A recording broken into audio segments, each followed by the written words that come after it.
বনের ধারে বাঘকে দেখে গাধা বলল, দেখো দেখো, ঘাসগুলো কত সুন্দর নীল। বাঘ কিছুটা বিরক্তি নিয়ে বলল, এই গাধা, ঘাস আবার কবে থেকে নীল হলো? ঘাসগুলো তো সবুজ। এই নিয়ে কিছুক্ষণের মধ্যে তাদের মধ্যে তর্ক লেগে গেল।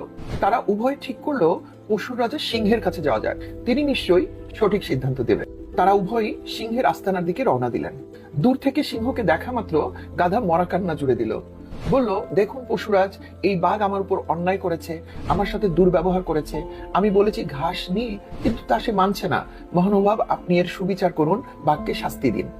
বাঘ কিছু বলে উঠবার আগেই সিংহ তার সিদ্ধান্ত জানিয়ে দিলেন। বললেন, গাধা, তোমার কথাই ঠিক, ঘাসের রং হচ্ছে নীল।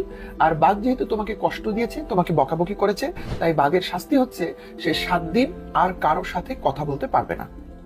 গাধা নাচতে নাচতে বিদায় হয়ে গেল। অন্যদিকে বাঘকে দাঁড়িয়ে থাকতে দেখে সিংহ বলল, তুমি কি কিছু বলতে চাও? বাঘ অপ্রস্তুত ভাবে বলল, আমি